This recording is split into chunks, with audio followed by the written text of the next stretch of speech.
Hello and welcome. This is the Zen community of Oregon, making the teachings of the Buddha Dharma accessible to support your practice. New episodes air every week.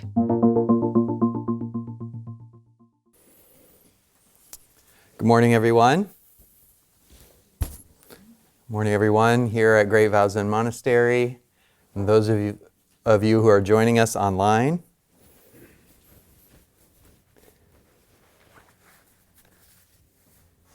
Today, I'd like to talk about 3 minds of practice, 3 hearts of practice. And this is from a teaching of Dogen Zenji, first ancestor in Japan, great teacher, Dogen. Joyful mind, grandmother mind, magnanimous mind. Joyful heart, grandmother heart, magnanimous heart. And we say this in mind or heart mind or mind heart. And one of the reasons why we do that is that in the original, in the Japanese and Chinese that Dogen wrote in, he was from Japan, studied in China, and he wrote a lot in Chinese at the time. But that symbol for mind is the same symbol that's used for heart. It's completely the same. And if you see the symbol, it looks like a heart. You'll just have to trust me on that. It looks like a heart. So that's why we say heart-mind or mind-heart, because in the English language, the way that we think about the mind is one way and the heart differently, right? We can't help that. This is our own language, so we do our best to bridge that. So Dogen, Dogen, lived in he was born in 1200. And he was very moved to start the spiritual path young. Both his parents died when he was young, before he was 10. And he so he was moved by just the impermanence of things. I mean, you lose both your parents young. It leaves just a deep impression. So he he was ordained as a monk as a boy, and grew up studying in a very kind of scholastic way. Absorbed the teachings, did all kinds of practices, and was dissatisfied. His deep questioning was not satisfied. And his deep question was, if the teachings say that we're awake, enlightened from the beginning, why would we have to practice? Why do we have to practice if we're already awakened? So that compelled him to leave the monastery in his early 20s and seek the answer to his question. So he found that no one in Japan could satisfy his question. So he got on a boat and took the perilous journey to China. So when he was in China, he met a cook. So this is from Dogen's writings, this is called the Tenzo Kyokun, which is the instructions for the Tenzo, instructions for the monastery cook. So he tells a story about meeting this Tenzo as part of his path.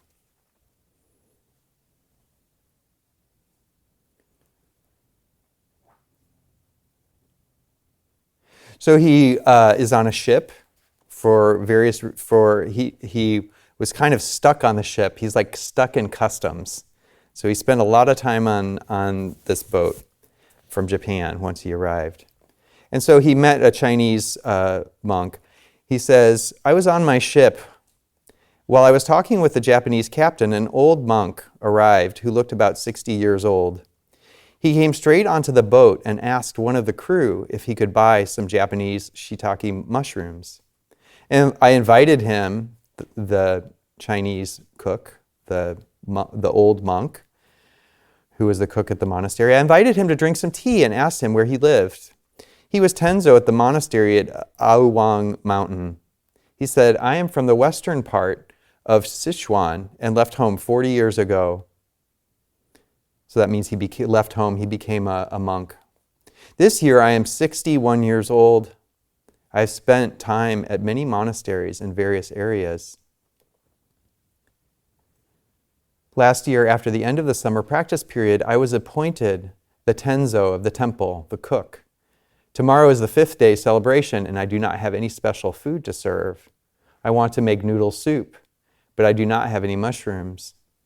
Therefore, I came here to try to buy shiitake to offer the monks from the 10 directions, so all the monks who've come to practice at his monastery. Dogen, the young Dogen, asked him, what time did you depart from there, from your monastery? The Tenzo said, after lunch. How far distance from here to there? The Tenzo said, about 12 miles that he walked. I said, when are you going to return to the temple? The Tenzo said, as soon as I finish buying the mushrooms, I will go. Dogen said, today unexpectedly we have met and also had a conversation on this ship about Buddhism. Is that not a truly fortunate opportunity? Allow me to offer food to you. The Tenzo said, it is not possible. If I do not take care of tomorrow's offering, it will be done badly. I said, this is Dogen saying, I said, in your temple, aren't there many workers who know how to prepare meals the same as you? If only one person, the Tenzo, is not there, will something be deficient? The Tenzo said, during my old age, I am handling this job. So in senility, I am doing this wholehearted practice. How could I possibly just give away my responsibilities?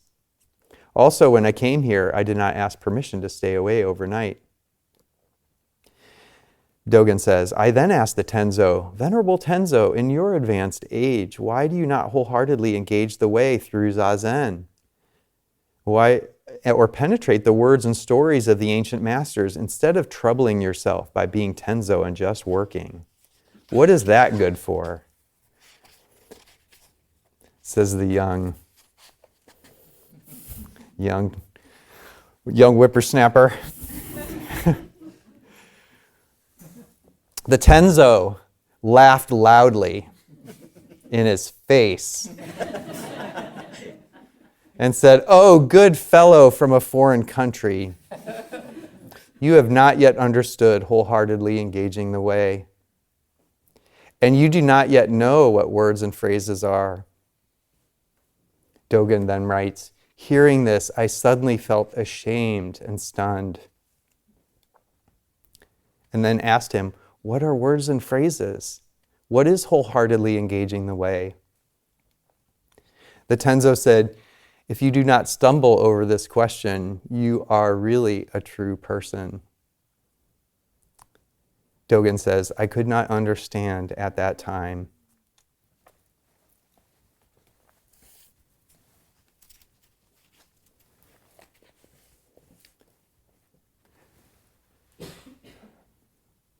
So, don't we have that same attitude or those same thoughts as the young Dogen? That the work and the way that we're called to do and be, oh, that's not wholeheartedly engaging the way. I should be engaging in Zazen, in studying the words of the great masters. And of course that's true. That's valuable. But the mistaken notion that the activities of the cook the activity, the bodhisattva activity, the giving, the generosity of being in your old age and walking 12 miles to get the right mushrooms. How do we forget or think that that's not, entertain the thought that that's not wholeheartedly engaging the way? We wholeheartedly engage our life with our life, in our life.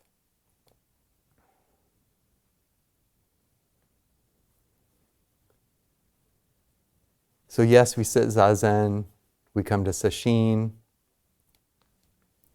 but you in your life, in your responsibilities, in your monastery, is wholeheartedly engaging the way. So we do leave sesshin, those of you who are here sitting in retreat, or those of you who came today and go off, how can I take this into my life? You take your life into your life.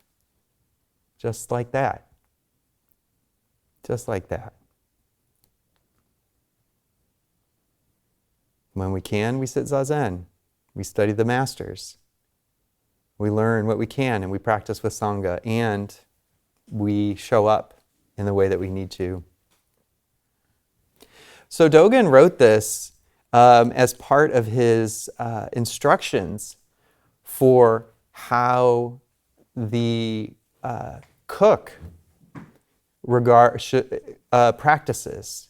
How the cook, that is a whole meditation hall. A whole Buddha field is the kitchen.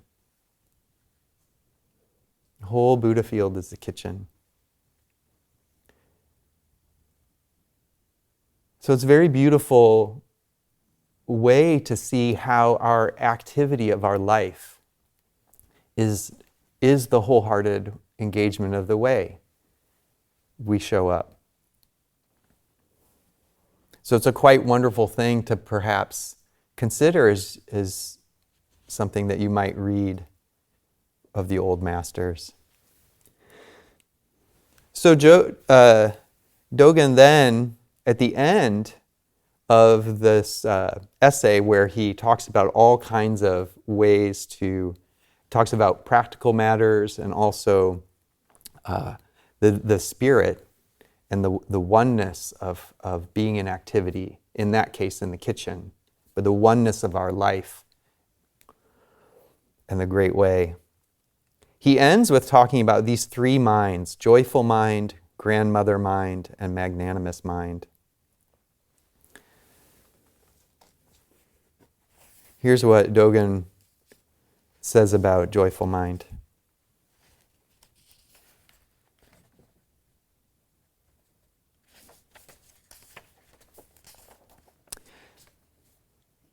He says, what I call joyful mind is the happy heart. What I call joyful mind is the happy heart. You must reflect that if you were born in heaven, you would cling to ceaseless bliss and not give rise to the way-seeking mind. This would not be conducive to practice.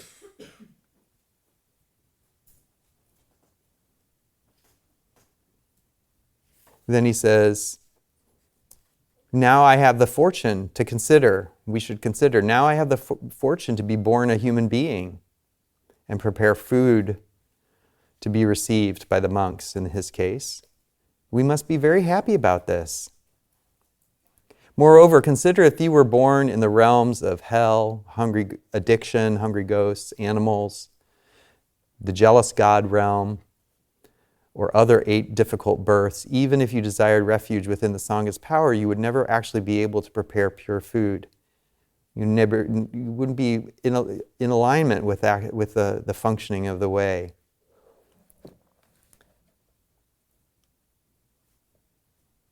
You should engage and carry out this work with the vow to include 1,000 or 10,000 lives in one day or one time.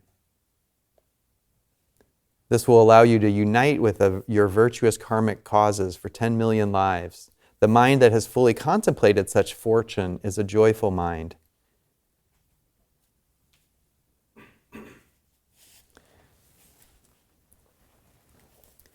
So Dogen says, the joyful mind comes from, well, first of all, even before that, one of the things that really stuck out for me is what I call joyful mind is the happy heart. So the great ancestor Dogen says that there's a happy heart in Zen. Did you know that? I wish my younger self would have heard that teaching when I was practicing Zen as grim and serious business. The happy heart. He says, always have a joyful mind. What does that mean? Is joy a feeling? Is it emotion?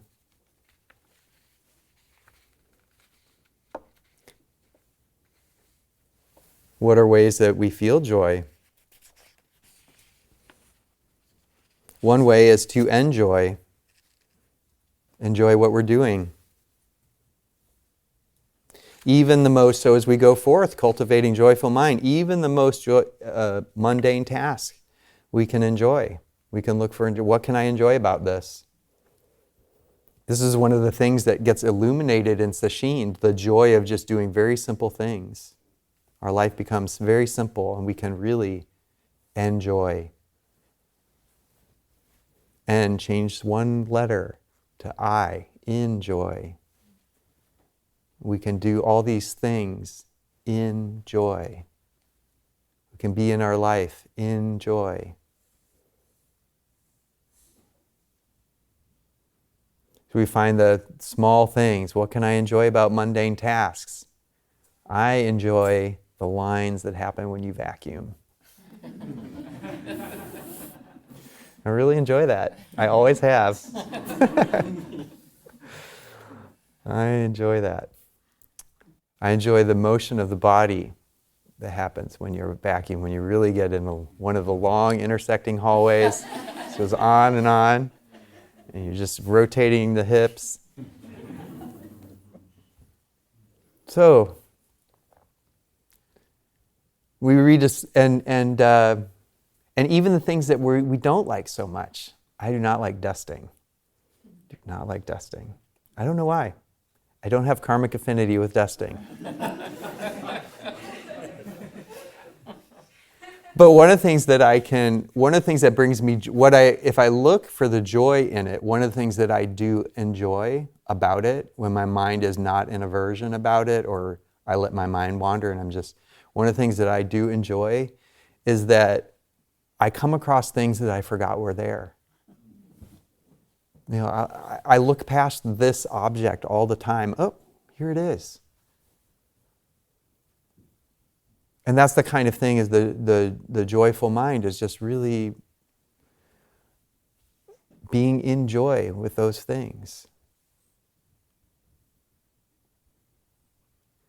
The other reason to cultivate a joyful mind is its effect on others. There's a saying, they call them the slogans, one of the slogans in the 12 steps of Alcoholics Anonymous or Al-Anon, Alateen. One of the slogans is, attitudes are contagious.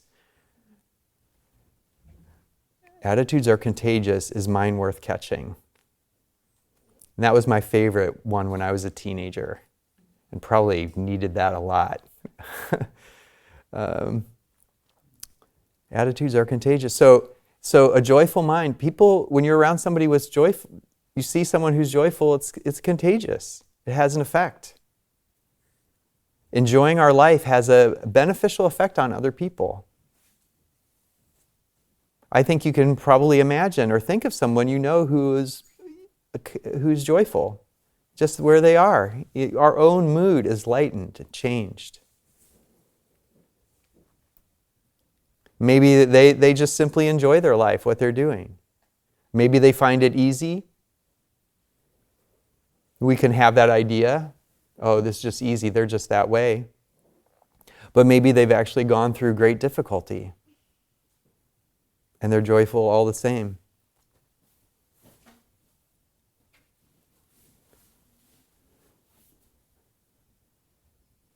So how do we cultivate this happy heart, the happy heart, joyful mind? Well, Dogen says it's gratitude and really being grateful that we've been born as human beings and can practice the way.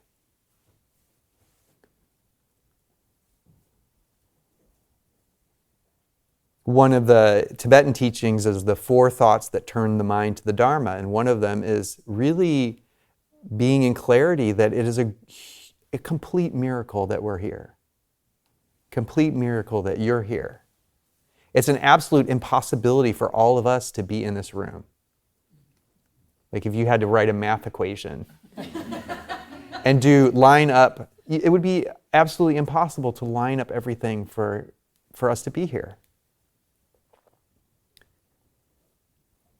And so with like being born a human, we could have been born all kinds of things.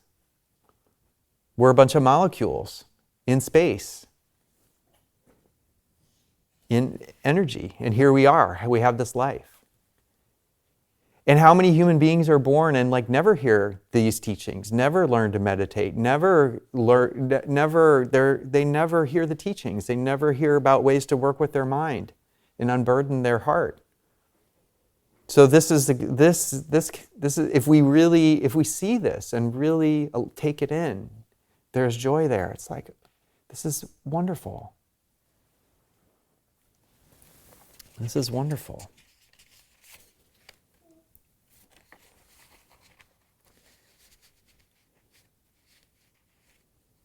So one of the ways that we can do that is to do the practice of gratitude. Again, sort of in the going forth, we leave retreat, we leave the monastery, we leave Sunday program. How do I take this with me? How do I bring this into my life? Practice joyful mind, and the way to that is gratitude. And so do a gratitude journal. For 99 cents, you can get a little notepad and a pencil and write down, keep it by your bed, and write down what you're grateful for at the end of the day. And put it on your pillow so that before you put your head down, there it is. So something very simple. And you can share it too.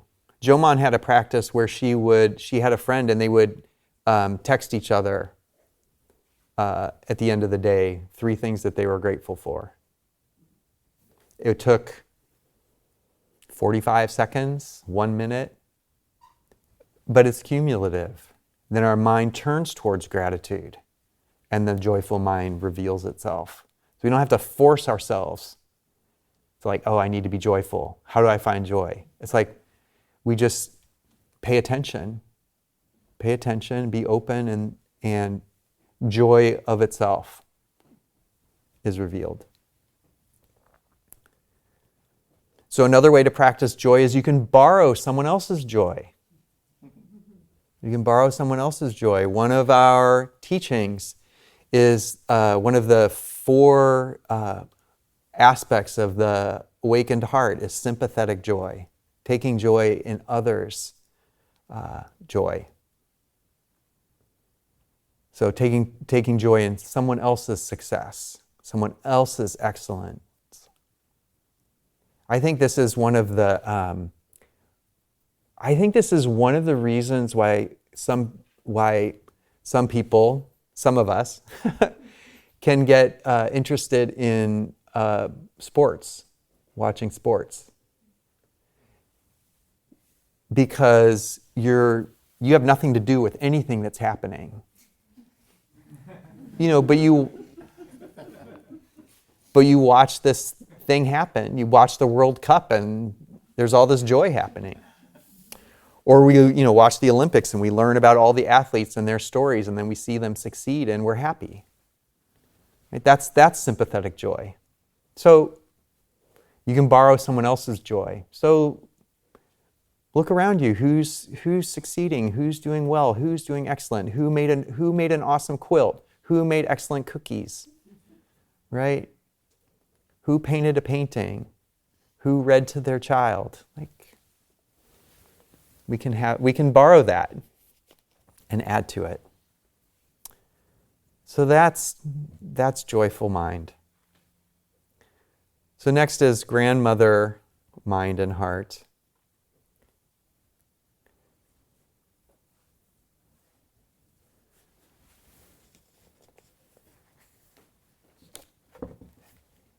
Grandmother mind and heart. So what Dogen says about this: as for what is called nurturing mind, it is the mind of mothers and fathers, grandmothers and grandfathers.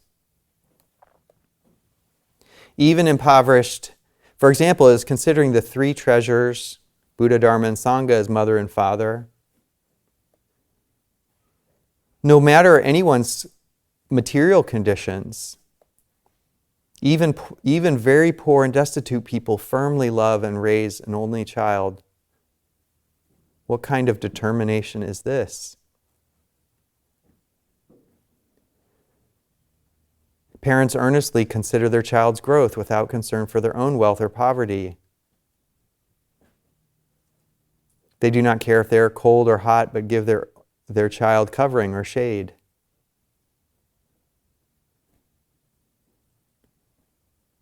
In parents' thoughtfulness, there is this intensity. So in this particular translation, it's translated as parent. The original Japanese is roshin. Roshin. Ro means old, and shin is heart, mind. So it's often translated as grandmother to really point to the connotations of it. So I think about there's an intensity to it, to this nurturing mind. This nurturing mind. In the nurturing, in the grandmother's thoughtfulness, there's this kind of intensity. And I remember the first time I beheld my own mother relating to her first grandchild.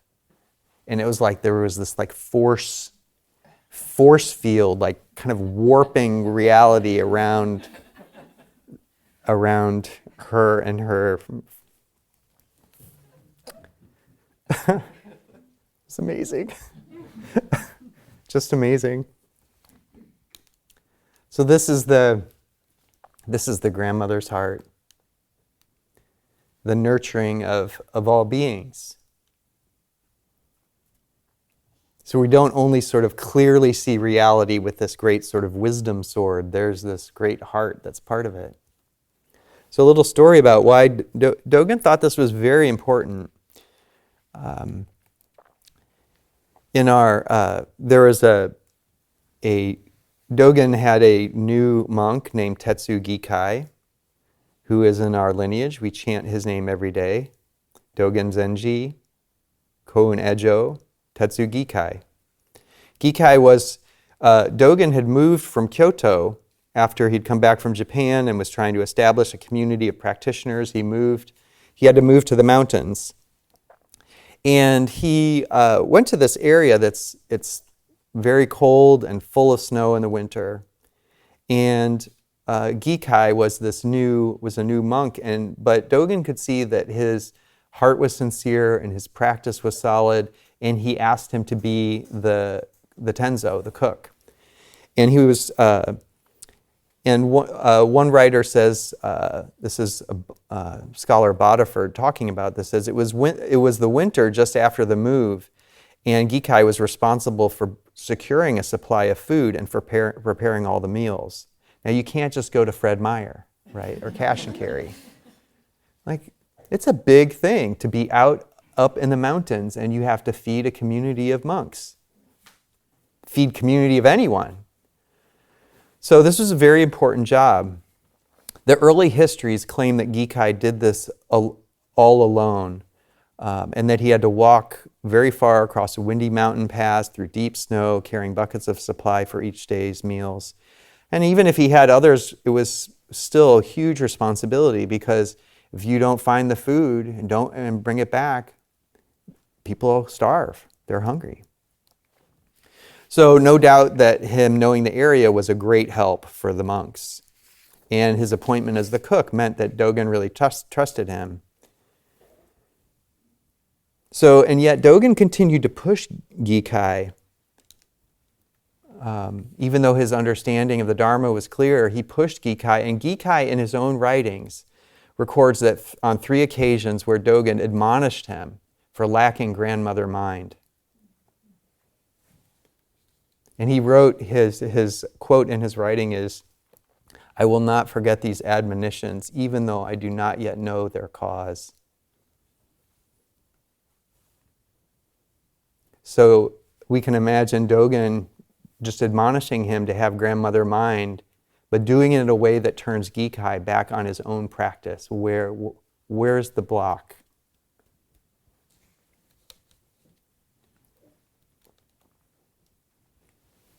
Where's the block?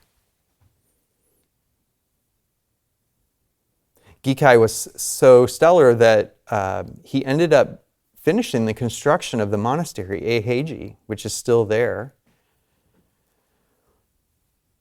from the 1200s. And there's some thought that with his insight and skill and administration, people thought that he would succeed Dogen, but Dogen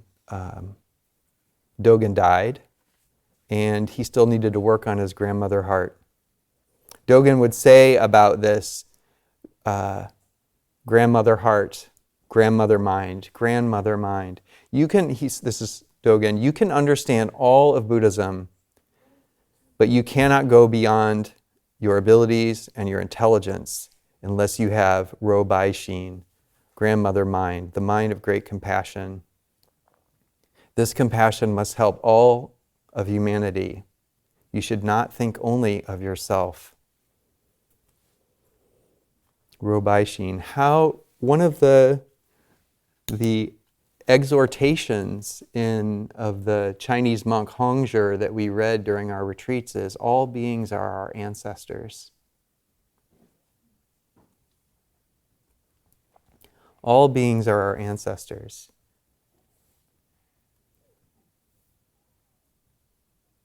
So how to see this? How do we see this? Bit by bit. One of the ways that we do this is really encourage people to handle what we call inanimate objects with kindness. That's why we don't shove the bowls down the table when we're eating. We pick them up.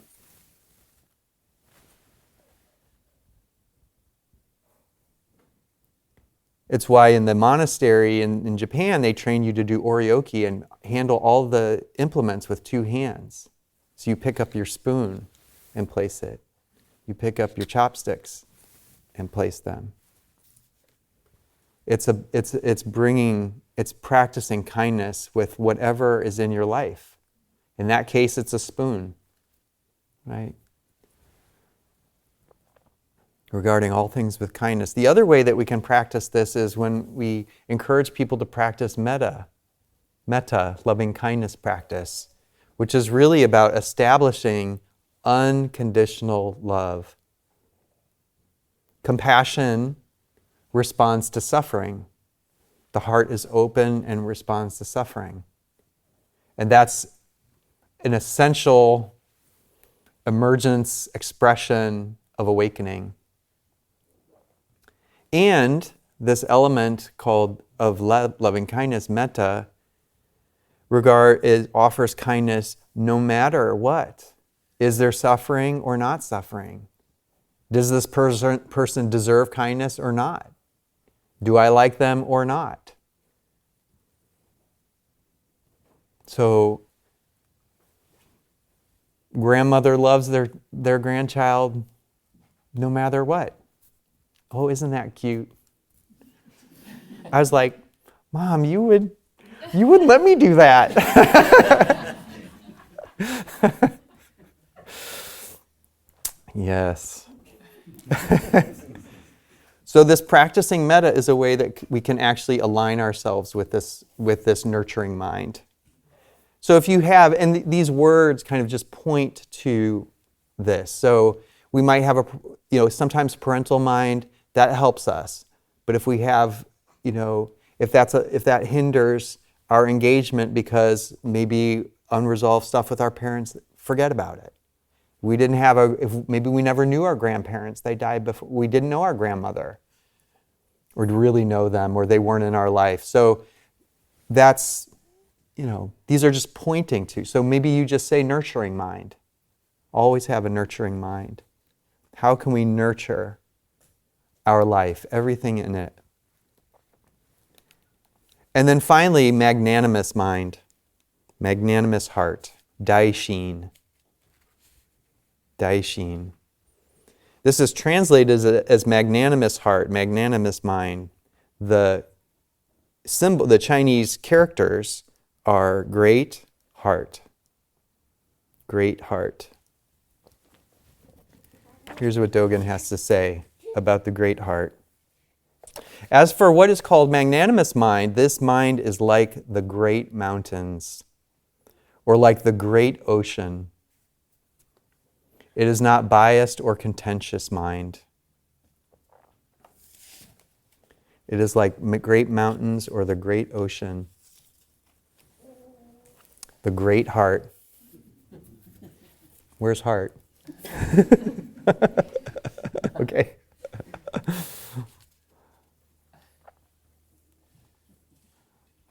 Wholeheartedly engaging the way. This is so magnanimous mind. It's ocean mind, mountain mind, open, spacious. It's natural mind. Unbiased, not in argument with the way things are. So there's an old Chinese fable about this kind of mind, about a Chinese farmer. And it goes like this. Once upon a time, there was a Chinese farmer whose horse ran away. That evening, all of his neighbors came around to commiserate. They said, "We are so sorry to hear your horse has run away. This is most unfortunate." The farmer said, "We'll see." The next day, the horse came back, bringing 7 wild horses with it.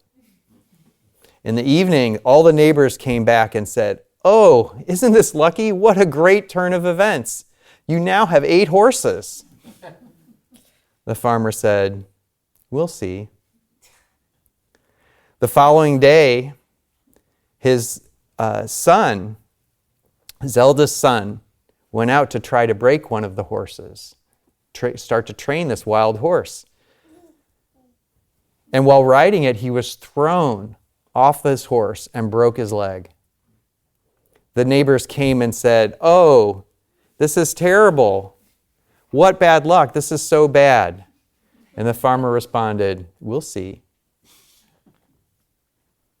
The next day, conscription officers from the emperor came around to draft all the young men into the army to go to war. And they showed up and they said, "We'd like do you have any sons?" "Yes." "We'd like to see him." And they saw his broken leg and they rejected him.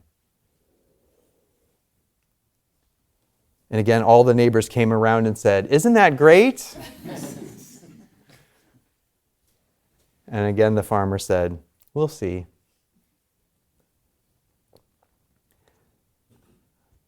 So this is the unbiased mind, the we'll see, the resting mind. This is the mind of Zazen that we cultivate in Zazen. This is the silent and silent illumination. It's not being in argument with how things are and what's happening. Aligning with the way things are in our zazen. And as we said, it's what Ajahn Sumedho always says to remind himself in this practice. Right now it's like this. So the old farmer, instead of we'll see, he could say, instead of we'll see, he could use Ajahn Sumedho's phrasing. Right now it's like this. Horse ran away. Right now it's like this. Now you have 8 horses. Right now it's like this. Your son broke his leg. Right now it's like this. So same thing with all the things in our life. Right now it's like this. Right now it's like this. Not worrying about, oh my gosh, what's going to happen with the harvest? What am I going to do? What's going to happen next? What's going to happen to my practice? What's going to happen? Right now it's like this. This is this magnanimous mind. Right now it's like this.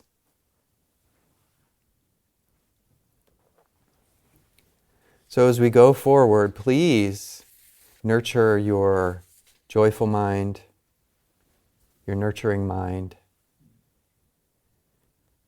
and your ocean, mountain mind. And then offer it to everyone you come encounter with. Offer it to all beings, whoever comes forward in your life. Thank you.